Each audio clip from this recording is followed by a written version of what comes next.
Oi, gente boa de Deus, é um prazer a gente continuar aqui no nosso canal oficial no YouTube a exposição de Mateus no capítulo 20.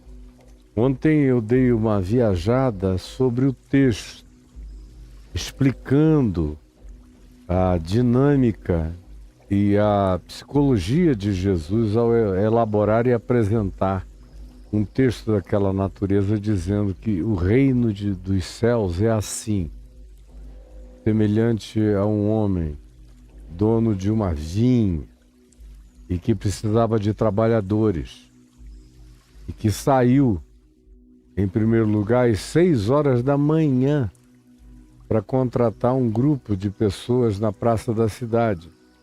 E achou um grupo às 6 horas e falou: olha, vão lá para minha vinha, porque no final do dia eu pagarei a vocês 1 denário, que era um equivalente monetário financeiro, alguma coisa que fosse de fato correspondente a uma diária justa, que se pagava alguém que vivesse de diárias. Ou seja, o nome antigo era jornaleiro, era o cara que recebia pela jornada. Depois é que jornaleiro virou um nome para quem vendia jornais.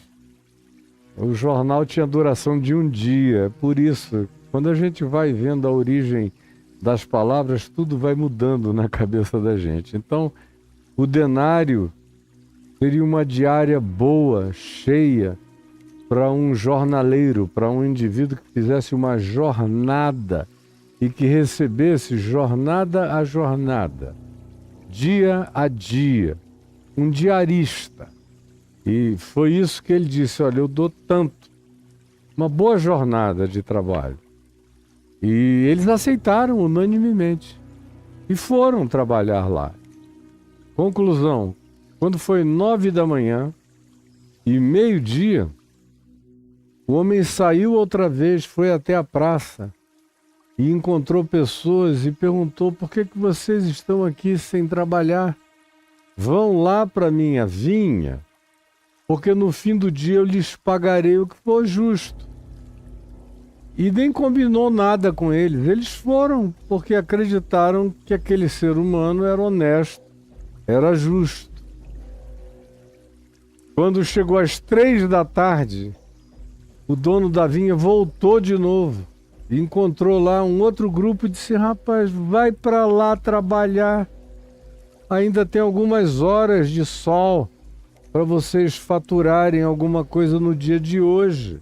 E eu estou precisando de mão de obra e de ajuda. E eles foram. A esses 3 últimos grupos, ele nem prometeu qualquer que fosse a jornada de trabalho, só disse: vão e vocês vão receber. E eles confiaram e foram. Aí quando deu 5 da tarde, faltando 1 hora para acabar o expediente da jornada de trabalho, o dono da vinha saiu outra vez e encontrou ainda um grupo desocupado na praça. E falou a eles: o que vocês estão fazendo aqui? Corram lá para a minha vinha, que ainda dá tempo de vocês trabalharem pelo menos 1 hora. E para mim, como dono da vinha, é melhor ter mais mão de obra, nem que seja só por 1 hora, do que desperdiçar o que vocês podem trazer de utilidade. Corram para lá e me ajudem nessa hora que sobra. E eles foram. E conforme a gente viu ontem, quando chegou a hora do pagamento, depois das 6 da tarde, ele chamou o dono da vinha, o seu administrador, o seu gestor, e disse: olha, comece a pagar todo mundo, começando pelos que chegaram por último. Os últimos serão os primeiros, os que chegaram por último sejam os primeiros a receberem, os que só trabalharam 1 hora. E aí dá esse tanto para eles. E eles foram chamados como grupo, se reuniram, os outros grupos ficaram de longe e o gestor do dono da vinha deu a eles 1 denário, uma jornada cheia, a mesma que ele tinha prometido aos que chegaram às 6 horas da manhã. Pagou como se eles tivessem trabalhado o dia inteiro. 1 denário. Chamou os outros grupos, das 3, do meio-dia, das 9, e deu também 1 denário a cada um deles, uma jornada cheia. Aí os que chegaram às 6 da manhã começaram a confabular. Poxa, no nosso caso ele vai ter que dar mais, não é possível. Ele prometeu que nos daria 1 denário por uma jornada cheia, uma diária plena.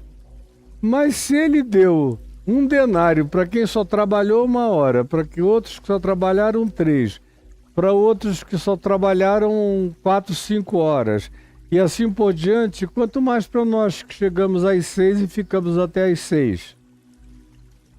Ele vai nos dar mais. E tinha um deles lá que era mais falante, mais vocal, e disse, é claro que sim. Aí quando chegou lá na hora, eles com aquela expectativa de que o dono iria se obrigar a dar a eles mais, embora eles todos tivessem aceito o pagamento de 1 denário, de uma jornada combinada e contratada. Mas eles agora já estavam se comparando com os outros, com quem trabalhou menos e ganhou o que eles achavam que não deveria ser o ganho. Eles queriam que o dono tivesse dividido proporcionalmente a diária em escalas de horas de trabalho e funcionalidade. Mas imaginaram que no caso deles, já que todos os outros tinham trabalhado menos, e aquele último grupo tinha trabalhado só 1 hora e tinha recebido 1 denário, então eles se fizeram merecedores. Eles usaram da mesma lógica do irmão mais velho do filho pródigo, conforme eu disse ontem. E ficou zangado com o pai e com ódio do irmão que tinha ido embora e despendido todo o recurso da família, com prostitutas, em bordéis, no hedonismo, na bebedeira, numa vida licenciosa e inconsequente, irresponsável, e que depois voltara para casa e o pai mandou matar um novilho cevado, colocar o anel da família no dedo dele, vesti-lo com uma boa roupa, arrumá-lo, prepará-lo, perfumá-lo, contratou a melhor banda da cidade, é o que Jesus diz em Lucas 15, contratou a banda, música, e as pessoas começaram a dançar, e ele começou a chamar os vizinhos dizendo, venham, alegrem-se comigo, porque esse meu filho estava morto e reviveu, estava perdido e foi achado. E todos começaram a se alegrar com ele quando o filho mais velho vem do campo, estava lá trabalhando com aquela multidão de rebanho do pai, que era também dele. O pai já tinha repartido a herança com os 2. E a esse mais velho tinha cabido 2 vezes mais do que ao mais novo, que era assim no primeiro século e antes.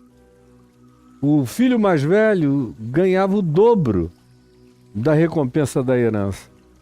Então ele tinha o dobro do que o outro despendera.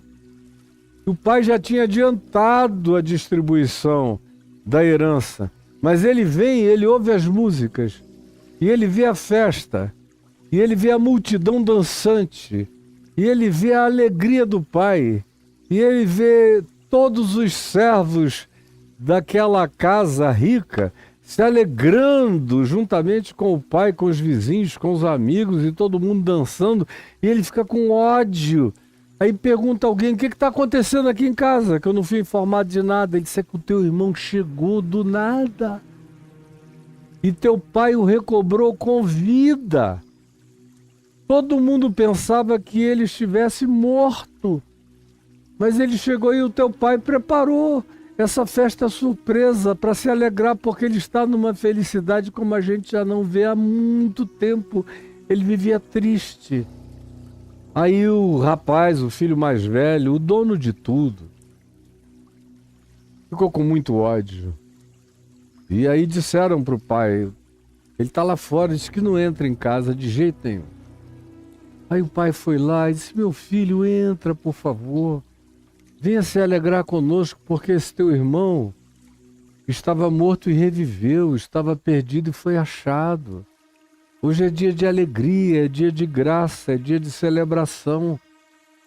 E ele, zangado, disse, e tu mandaste matar um novilho cevado, gastaste dinheiro contratando banda, fazendo festa, recompensando esse perdulário que foi embora, que te abandonou, que deixou tudo para trás. Eu não entro aí de jeito nenhum, eu odeio.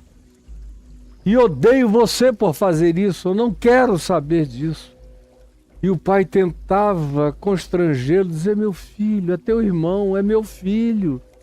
Tem coisas que são mais importantes.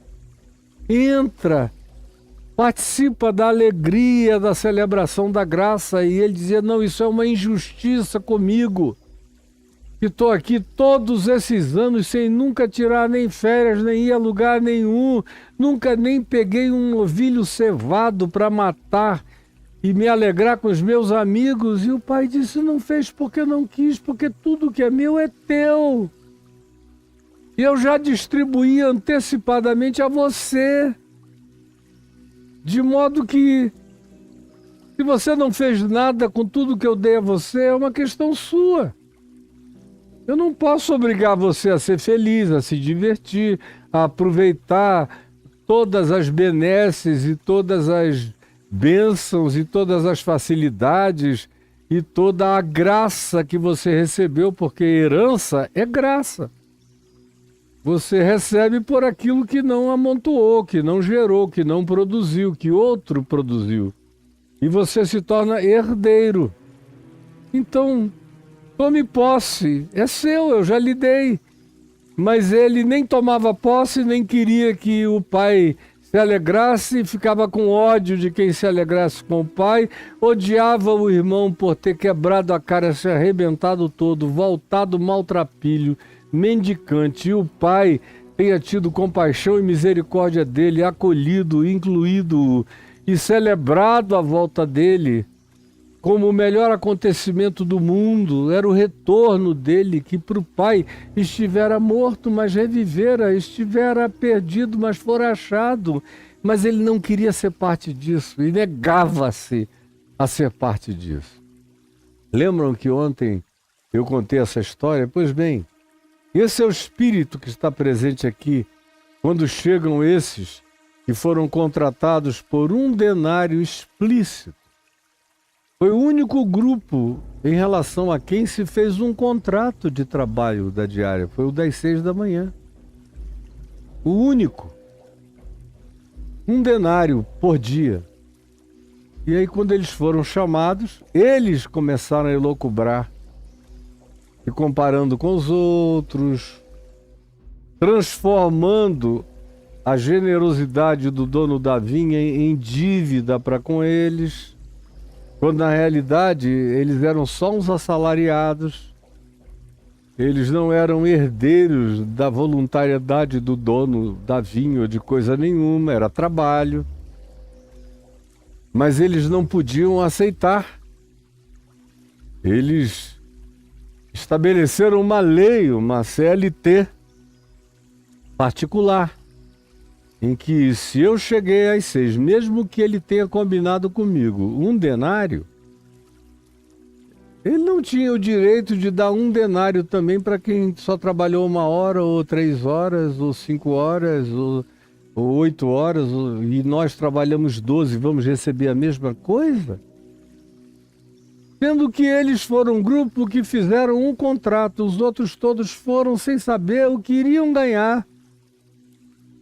E aceitaram qualquer que fosse o ganho que dali adviesse, porque tinham usado uma lógica básica e simples. É melhor ter 50% de alguma coisa do que 100% de nada. É melhor ter 40% de alguma coisa do que 100% de nada. É melhor ter 10% de alguma coisa do que 100% de nada. E eles tinham contratado a um denário 100% de trabalho. Quando chega a vez deles, lhes é pago o salário contratado, um denário.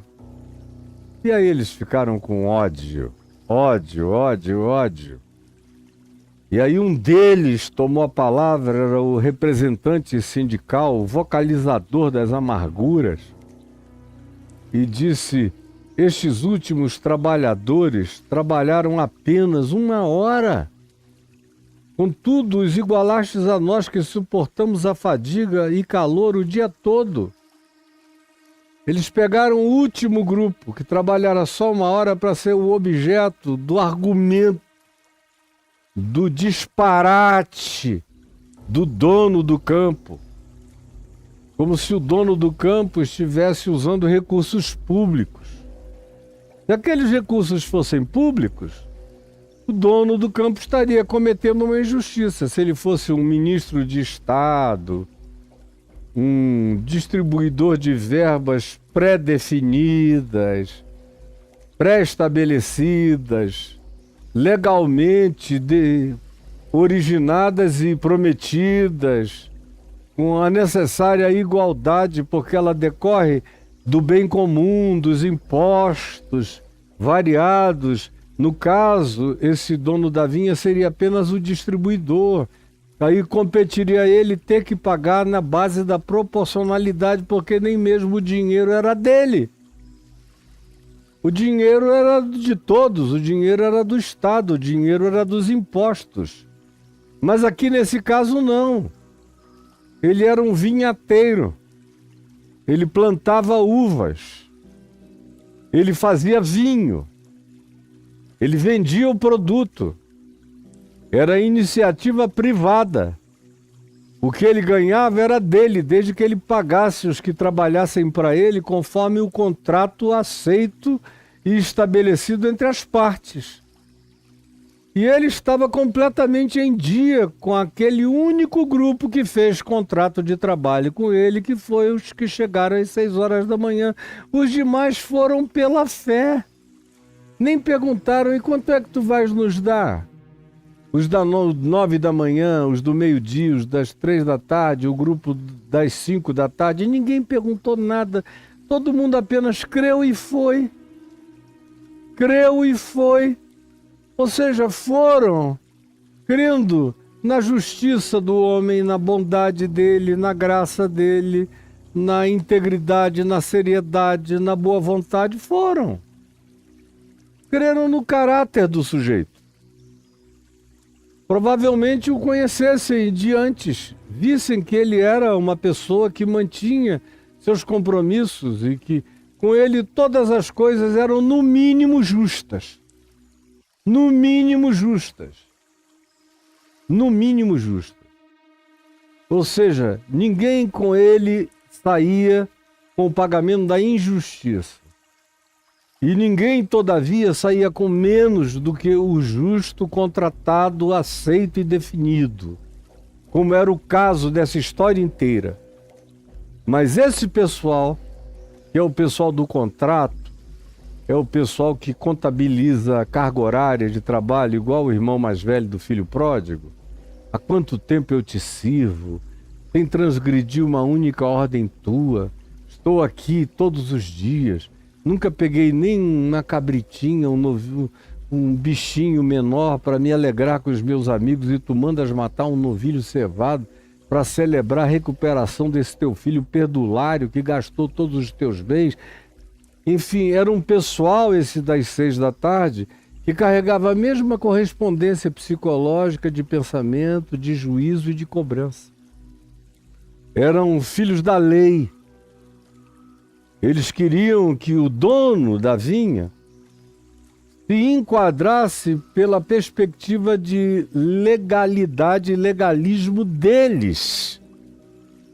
Como conosco houve um contrato de um denário, eles parece que se sentiram e se tornaram os patrões de quem os empregava. dando agora ordens, determinações, especulando e fazendo projeções e produzindo imaginações fantasiosas de raiva em relação à perdulariedade do dono da vinha, que ao invés de ter dado proporcionalmente menos a todos os que chegaram depois, dera a mesma coisa e a eles não os privilegiara com nada acima nem a mais, mas ao contrário, honrou o contrato de 1 denário a diária. Eles ficam com raiva, com muito ódio. Mas o proprietário lhes respondeu. Disse a esse que era o vocalizador das opiniões amarguradas: amigo, não te faço injustiça. Não foi o que eu contratei contigo, não foi o que vocês aceitaram, não é o que você está recebendo. Não combinastes, portanto, comigo 1 denário, não é 1 denário que vocês estão levando para casa? Onde é que eu cometi injustiça com vocês? Eu não abati nada, eu não fiz nada, vocês estão reclamando por quê? Por que vocês estão reclamando? Toma o que é teu e vai. Vocês todos. Vai. Pois quero dar, eu quero dar, eu quero dar. Eu tenho, o dinheiro é meu, a propriedade é privada. Eu planto a vinha, eu colho a uva, eu a ponho no lagar, eu a piso, eu a trituro, eu a fermento, eu a engarrafo, a preparo, a coloco nos odres e eu vendo o produto. É daí que vem o meu ganho, é desse ganho que eu paguei 1 denário a vocês e é também desse ganho que eu me compadeci. Por critérios que não cabem a vocês julgar. Vocês só podem julgar o que foi promessa, contratada com vocês e foi cumprida.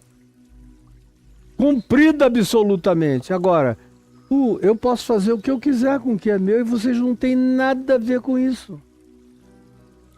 Como eu disse ontem também, que era o caso dos fariseus, dos escribas dos fariseus, dos saduceus, dos sumos sacerdotes, dos líderes da religião em Israel, em relação ao ciúme, ao ódio que eles foram crescentemente desenvolvendo por Jesus, com vontade de matá-lo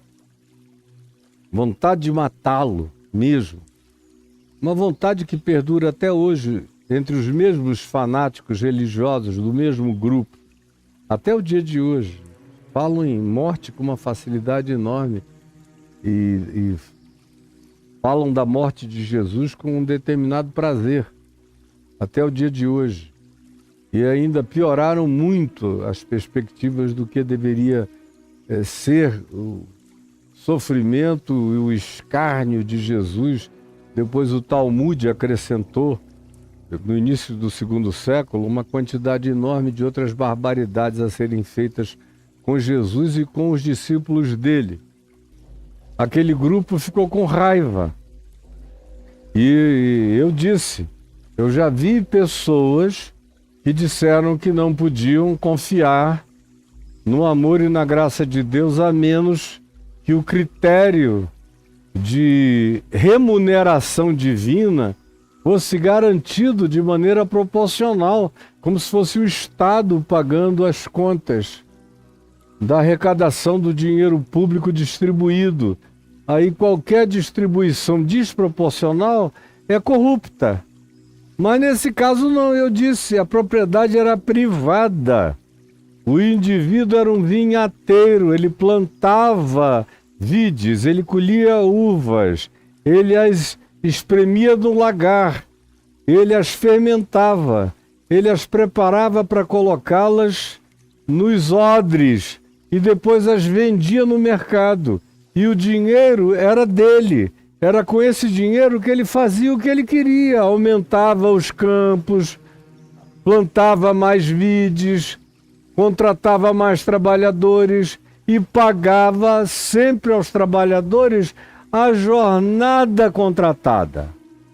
Agora, naquele dia ele estava afim, por critérios que têm a ver com o tema com o tema do que está colocado aqui diante de nós. É o tema do que você lê aí no YouTube. No TikTok não dá para ler nada sobre tema nenhum. Mas aí no YouTube é onde está dito a lei e as injustiças, entre aspas, da graça. A lei e as injustiças da graça. Você está vendo aí? Porque é esse o caso. Aqueles caras estavam baseados na lei, no contrato das 6 horas da manhã, lá do início do dia. E agora, com o passar do tempo, o dono da vinha, que não fazia injustiça com ninguém, que cumpria o contrato legal estabelecido, mandou pagar aos que chegaram às 6 da manhã exatamente o que tinha sido contratado. Aquele que diz que quer viver pela lei, aquele que diz que quer viver pelo contrato, Paulo diz em Romanos, pelo contrato será avaliado, pelo contrato será julgado. E ele não está recebendo graça, ele está recebendo um salário.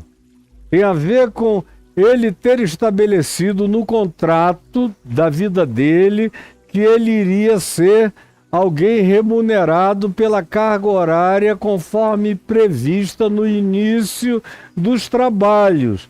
E era isso que eles queriam. De outra forma, nem teriam ido para o campo trabalhar. A menos que o dono dissesse, eu vou pagar vocês 1 denário. Que era a diária cheia. Do contrário, eles eram trabalhadores profissionais. Estavam lá às 6 horas da manhã, acostumados a esse tipo de recrutamento com pagamento pré-definido e contratado. Não sofreram nenhuma injustiça. O dono disse, eu não prometi que lhes daria 1 denário, está aqui 1 denário, peguem e vão. Tomem o que é de vocês e vão. Pois eu decidi do que é meu. Não é de ninguém, ninguém me deu. Eu trabalhei junto com vocês.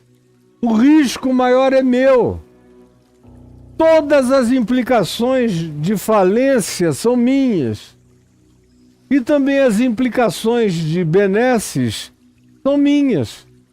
Porque os riscos e os benefícios são meus. E eu decidi do que é meu, não do que é de vocês. Eu não tirei nada de vocês, mas apenas do que é meu. Eu resolvi dar a esses que não pediram nada, que não cobraram nada, que não perguntaram qual seria a remuneração, que creram na minha palavra, que apenas acharam que eu seria bondoso, generoso e que o que de mim procederia seria o bastante, o suficiente. Eu resolvi dar a eles tanto quanto eu dei a vocês, mas a vocês eu não fiz injustiça nenhuma. O contrato lá do Monte Sinai está em vigência com vocês. Não fiquem com raiva, como ficavam, e eu dizia, os fariseus, os escribas dos fariseus, os saduceus, sacerdotes no templo, os sumos sacerdotes, os líderes da religião de Israel, ficavam com ódio de Jesus, porque ele acolhia os publicanos desprezíveis, os pecadores, as meretrizes, os marginalizados pela sociedade e pela religião, e se refastelava com eles e os tratava com graça e com carinho. Portanto, os religiosos ficavam com ódio. Ser um amigo de pecadores, mas ele está fazendo com que é dele o que bem lhe apraz. Não está sonegando nada de ninguém. Quem quer viver pela lei será julgado, pela lei será remunerado, pela lei será recompensado ou será destituído. Você quer viver pela lei de Moisés? Aí está a lei de Moisés, que diz, se você quiser ser remunerado pela lei, obedeça a ela toda. Porque se você ficar devendo um único mandamento, dessa multidão de mandamentos, você se torna devedor de tudo e o contrato é anulado. Agora, quem não fez contrato nenhum, quem apenas disse, olha, eu estou aqui desocupado, desempregado, sem sentido, no vazio, e foi chamado, e ouviu e atendeu ao chamado, e não fez contabilidade, não fez pergunta, não fez nada, apenas entendeu que era um privilégio ter sido simplesmente incluído. E entenderam que aquele homem estava fazendo o que ele bem quisesse fazer com o que ele tinha. E que era melhor ter alguma coisa no final do dia do que não ter coisa nenhuma no fim daquele dia. E foi nessa fé e nessa lógica que, sem fazer perguntas, eles foram, sabendo que aqueles que trabalham para Deus, como eu tenho recorrentemente repetido, a esses basta-lhes a recompensa de um dia o haverem conhecido. Mas aqui está esse grupo zangado, enquanto ele vai adiante e diz, porventura,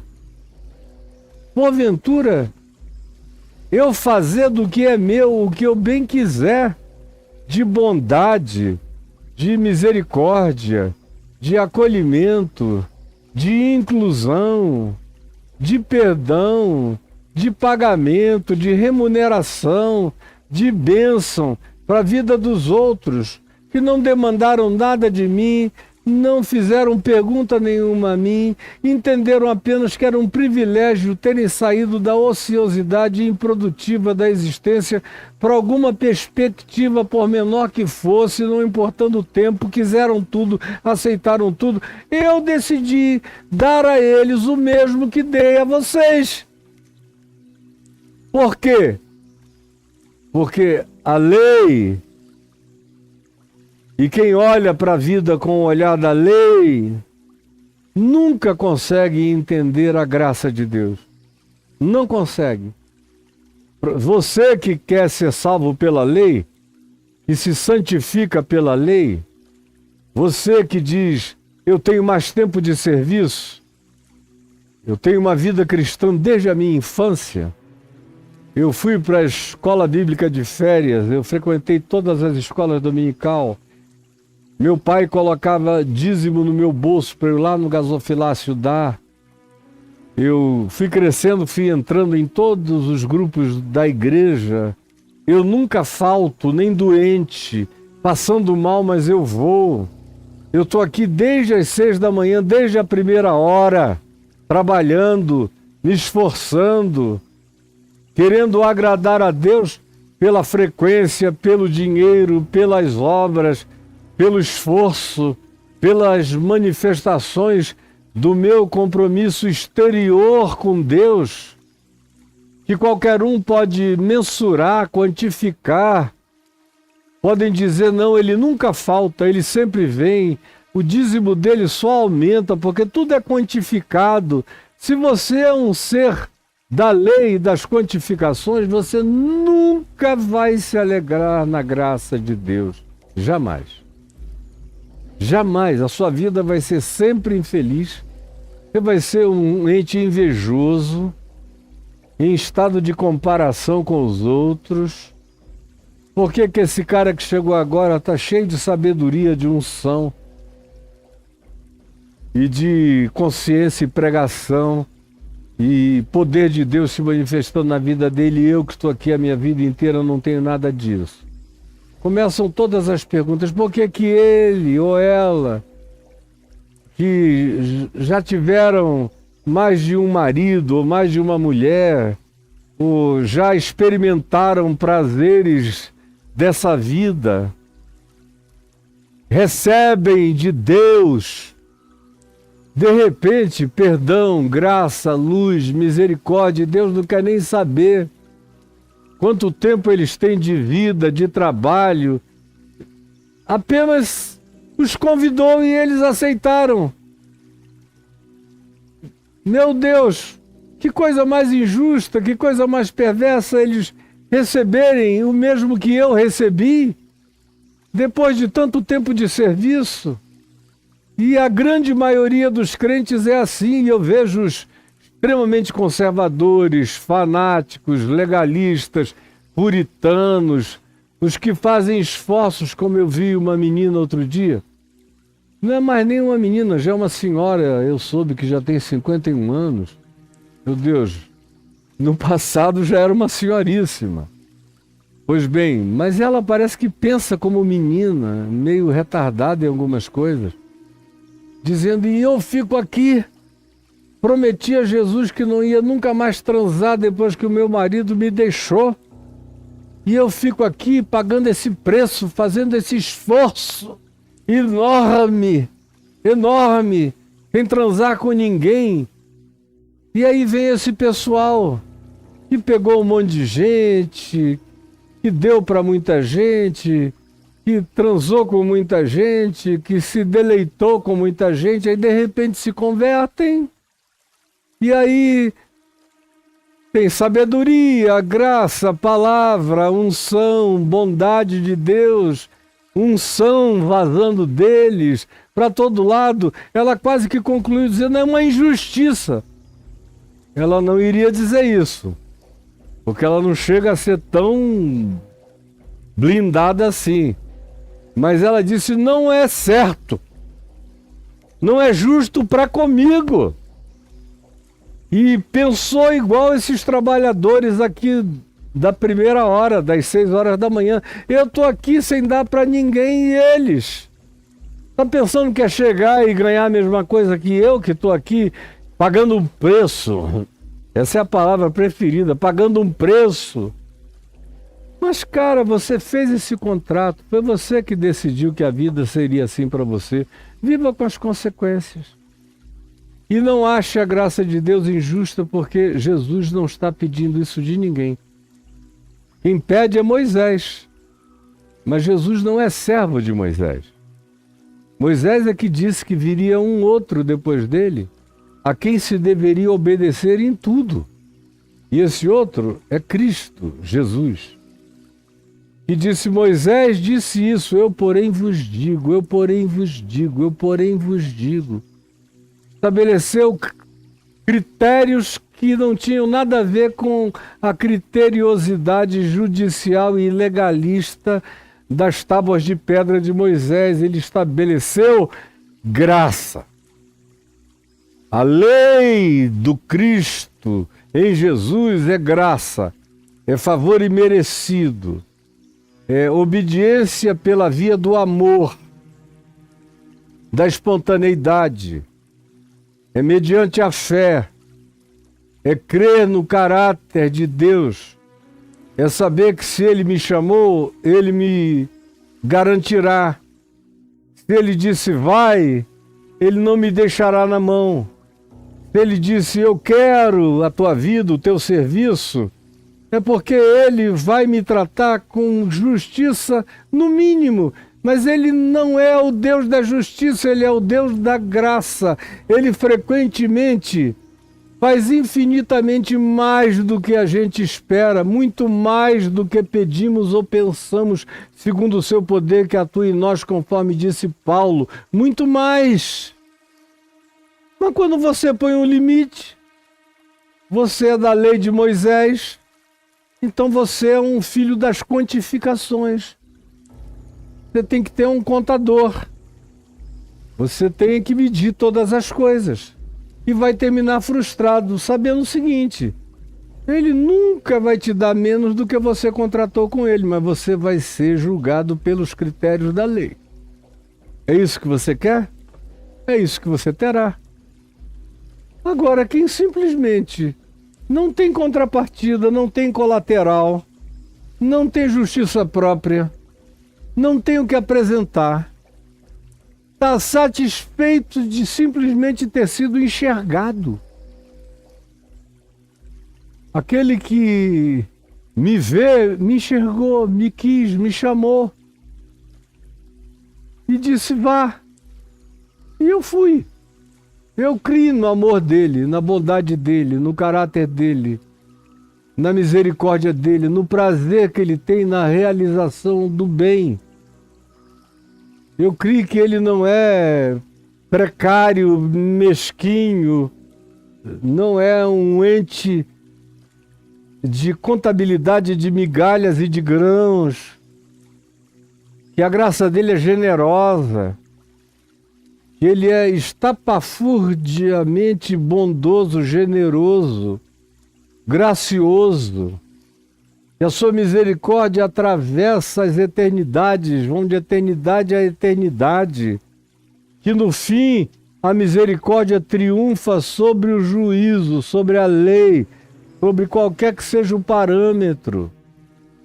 Ele diz para quem estava ao lado dele na cruz, tinha um que dizia: se tu és o Cristo, salva-te a ti mesmo e a nós também. Mas tinha um outro, sabia que merecia morrer. E disse: olha, a sorte foi lançada, eu fiz o que era mal, mas eu estou ao teu lado e eu vejo que tu és alguém para além do que eu vejo. Então lembra-te de mim quando vieres no teu reino. Jesus disse: hoje mesmo estarás comigo no paraíso.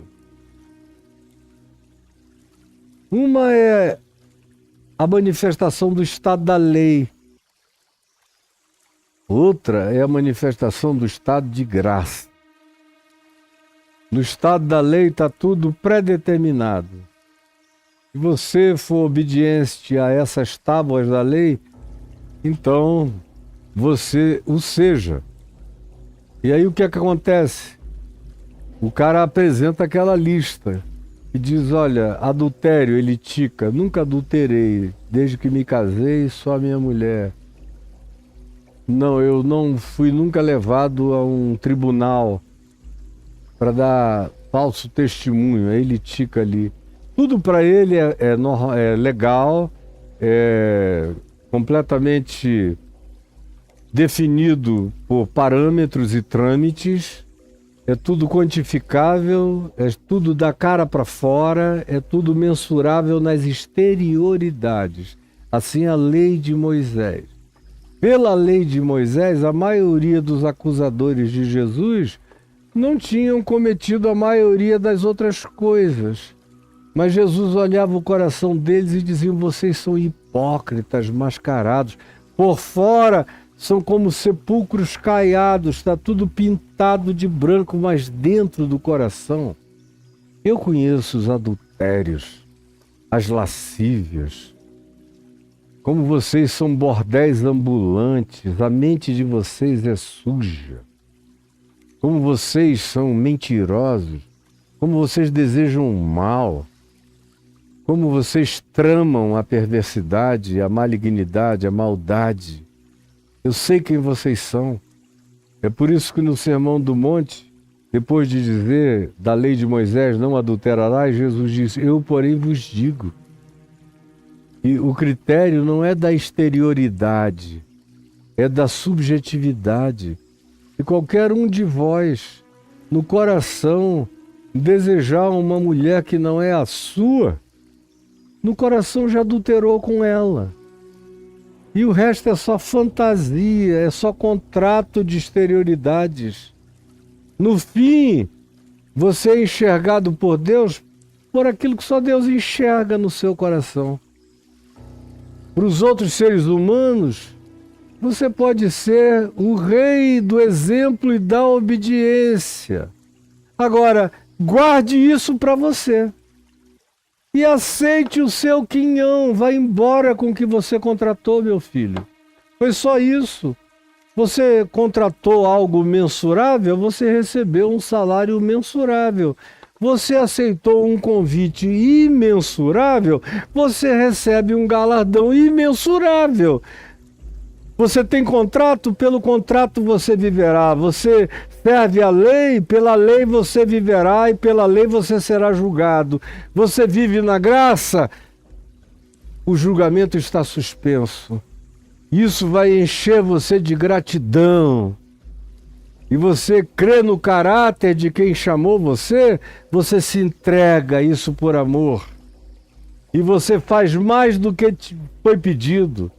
E você, naquela horinha de trabalho, deu tudo o que tinha e o que não tinha com gratidão. Não importa qual o tempo do seu serviço, você entregou toda a sua alma, toda a sua vida, toda a sua mente, toda a sua alegria, toda a sua gratidão. E não quis saber qual seria o prêmio nem compensação. O prêmio já era ter sido incluído, já era ter sido chamado, já era pertencer à chance de fazer parte desse reino de Deus. Porque essa é uma parábola do reino de Deus e das ambivalências e ambiguidades interpretativas que pessoas trazem para apreciação no reino de Deus. Então quem é você na história aqui? Se você olha a partir da lei, a graça é cheia de injustiças. Eu estou pagando um preço, como aquela menina que depois que o marido a deixou, ela não transou com mais ninguém há anos e quer que todo mundo não transe igual a ela, porque ela está pagando um preço na brecha, sozinha. Não é justo. Só eu não me entrego a mais ninguém desde então. Aí quer que todo mundo, uns garotinhos, umas garotinhas que a seguem, ninguém faça diferente dela, aquela é a lei estabelecida. Qualquer outra coisa diferente, ela odeia. E você é assim? Porventura não me é lícito fazer o que eu quero do que é meu? Pergunta Jesus. Chamar quem eu quero. Você é um heterossexual, casado com a mesma mulher, dizimista, frequentador da igreja, não perde culto, se inscreve em cada grupo ou departamento, não falta retiro. Isso é um problema seu, cara. Vá lá e viva contente com o seu contrato.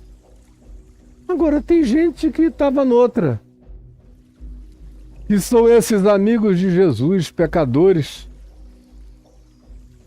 a quem ele aceita convite para comer, jantar, se banquetear, rir das piadas, das anedotas, tem uma relação livre, informal, tranquila com eles e eles com Jesus, porque sabem que Jesus não é Moisés, sabem que Jesus é amor, é graça, é misericórdia, é tratabilidade. É gentileza, é inclusão, é bondade. Então, qual é a sua? Me diga. O que você está querendo? Converter Jesus a você? Como esses caras queriam que o dono da vinha se convertesse aos critérios dos contratos deles e não fizesse bem a mais ninguém e ficasse atrelado à contratualidade legal? Como tem gente por aí, você tem o direito legal disso, daquilo. Coisa mais idiota essa história do direito legal. Quem tem direito legal vai receber mais juízo do que imagina. A minha grande alegria é o fato de que eu não tenho legalidade nenhuma diante de Deus. Eu fui feito legal pela imputação da justiça de Deus, porque Cristo Jesus imputou justiça a mim, que não tinha justiça própria nenhuma. Ele me fez justiça de Deus aos olhos de Deus. Apesar de mim, estou absolutamente justificado, santificado, ungido e não tem nenhum obstáculo. Não importa a hora que eu tenha chegado. Desde que eu cheguei, eu entreguei tudo que eu tinha, porque entendi que o meu grande privilégio tinha sido simplesmente ter sido chamado e incluído. Eu não tenho comparação com ninguém, não me meço por ninguém. Deus é livre para fazer o que Ele quer em favor de quem quer que Ele queira. Ele dá os dons dEle para quem Ele quer, como Ele quer. Ele reparte a inteligência dEle, a sabedoria dEle, o discernimento dEle, a força de caráter dele com cada um, conforme cada um. Ele dá o entendimento, ele dá a generosidade, tudo vem dele, tudo provém do alto, descendo do Pai das luzes, em quem não pode haver nem mudança nem sombra de variação, e tudo acontece conforme a sua determinação e a sua vontade de fazer o bem. Aí ele pergunta: São maus os teus olhos porque eu sou bom? Isso é o que acontece com o pessoal legalista, puritano, exigente, eles ficam maus. E a receita para a maldade é o legalismo, é querer enquadrar Deus como discípulo de Moisés, fazer de Jesus um pupilo da lei de Moisés. Aí você quer que Deus obedeça aquilo que você, na sua mesquinharia e pobreza espiritual, determinou como garantia para poder trabalhar para Deus. Eu tenho que ter no fim do dia no mínimo isso. Isso você terá, meu filho, minha filha, é seu. Agora, Deus é bom. Você que é mesquinha, você que é mesquinho, você que se compara, você que é invejoso, é invejosa, você que é medíocre, você que é feinho, feinha. Mas você acha que Deus vai se enfeiar por causa da sua feiura? Ou Deus vai ficar do teu tamanho porque você não quer crescer? Ou Deus vai nivelar o resto do mundo a você? Não, é o amor de Deus que provoca no meu coração amor em mim. Eu fico grávido do amor de Deus e melhoro. E melhoro. Quanto mais a graça de Deus, o favor imerecido, a surpresa divina, a bondade de Deus, a certeza de estar incluído, inapagavelmente incluído nesse livro da vida, me enche de amor e de alegria. Eu caio cheio de alegria, remunerado sem saber do que. Além de graça, é só o que eu quero, é graça, graça, graça. Misericórdia, compaixão, bondade, amor divinos em mim. Para que eu me torne um ser humano cada dia melhor, me torne um ente grávido de bondades divinas que não param de trazer à luz os melhores frutos possíveis para a existência humana. Mas essa pergunta você vai ter que responder. Porventura, não me é lícito fazer o que eu quero do que é meu? Quem é você para determinar os meus limites? Dizer quem eu posso amar e quem eu não posso amar, quem eu posso incluir e quem eu não posso incluir? Ou são os seus olhos maus porque eu sou bom? Quanto mais você vê a minha bondade se manifestando aos seres humanos, pior você se torna?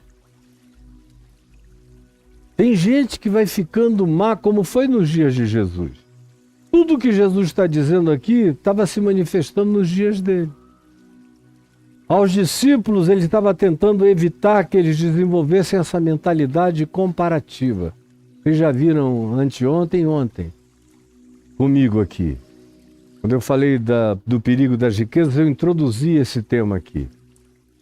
Na terça, quarta e quinta-feira passadas. Ontem eu passei por ele de novo. Hoje eu estou aqui entrando nele outra vez.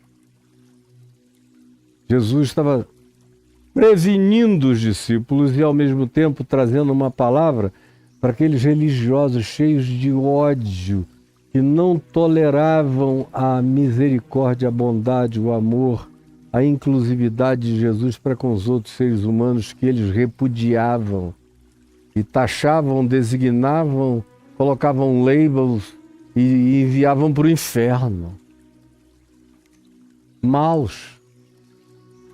É por isso que a religião está cheia de gente má. Quanto mais lei houver numa religião, mais pessoas más ali haverá.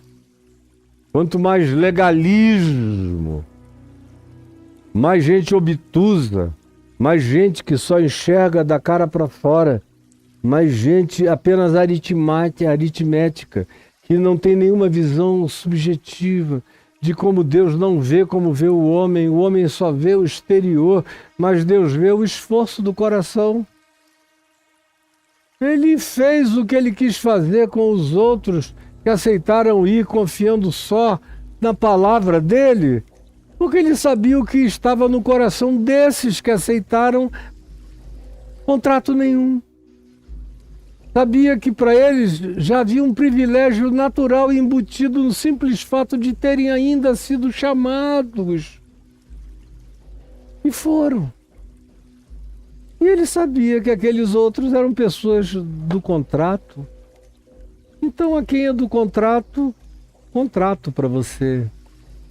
Quem é da graça, aquilo que é infinitamente maior do que tudo o que pedimos e pensamos, é o que virá a ser derramado sobre nós.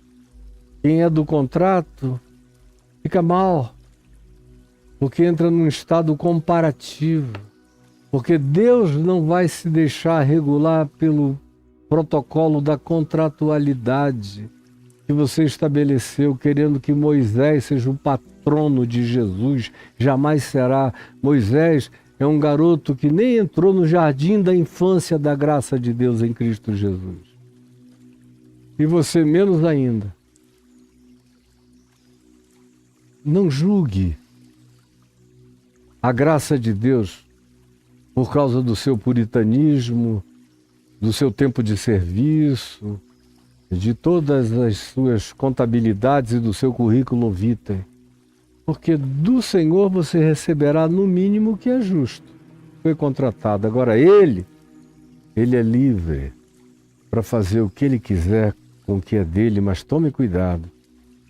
Porque quando você começa a querer regular os outros, estão simplesmente olhando para o alto e recebendo graça de Deus com gratidão, pelos critérios da exatidão, do legalismo, da cara para fora, dessa aritmética contábil da lei de Moisés e da religião, ou de qualquer outra legislação religiosa, você vai ficando mal, toda vez que você vê gente que, segundo o seu critério, não merecia nada, ser incluída na bondade eterna de Deus.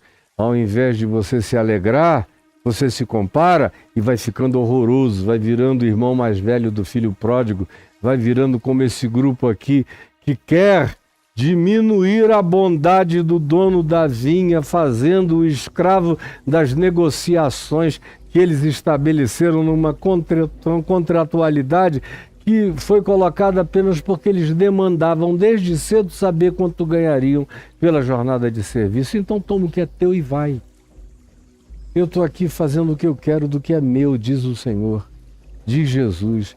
E tome cuidado para que você não se torne mal vendo a minha bondade se manifestar no mundo. Eu assisto todo dia um monte de gente na religião ficando cada dia mais má, porque não suportam o amor de Deus manifesto ao próximo nem aos seres humanos. Isso é algo que você deveria se perguntar o resto da vida. Ou são maus os meus olhos porque Ele é bom e eu não consigo aceitar a bondade dele para com todos os seres humanos, que não fizeram os meus trajetos, que não se submeteram às minhas leis, que não são como eu. Tome cuidado, porque quando você é esse tipo de gente, a sua vocação é acabar se tornando mal pela comparação. E Deus nunca vai se enquadrar na perspectiva e no limite, no teto que a Ele você deseja apresentar. Nunca. Ele vai continuar se dando a quem Ele quiser, como Ele quiser, e dando a quem Ele quiser, o quanto Ele quiser, e você não tem nada a ver com isso. É melhor você aceitar isso, porque a não aceitação significa apenas o empedernimento, a dureza e a maldade tomando conta do seu coração. Senhor Jesus, eu quero pedir que essa palavra, que para mim é tão simples, que eu já anunciei tantas centenas e milhares de vezes, tenha entrado no coração de alguém e se aloje, se agasalhe e nos salve de nós mesmos, da nossa mesquinhez, da nossa insensatez, da nossa presunção, do nosso orgulho, da nossa autojustiça, da nossa quantidade pessoal que nos torna santarados. Salva-nos dessas arrogâncias da religião e ajuda-nos a vermos o invisível, essa graça que não tem paredes, não tem teto, não tem limite, não tem parâmetro humano, não tem contimento, não tem determinação estabelecida por nenhuma doutrina, crença, catequese, o juízo, teologia ou compreensão humana de qualquer que seja a natureza. Tu és Deus e tu és livre. E obrigado, do contrário eu nem estaria aqui, mas tu me chamaste e eu aqui estou satisfeito, porque para aqueles que trabalham para ti, basta-lhes a recompensa de um dia te haverem conhecido. Em nome de Jesus. Amém e amém.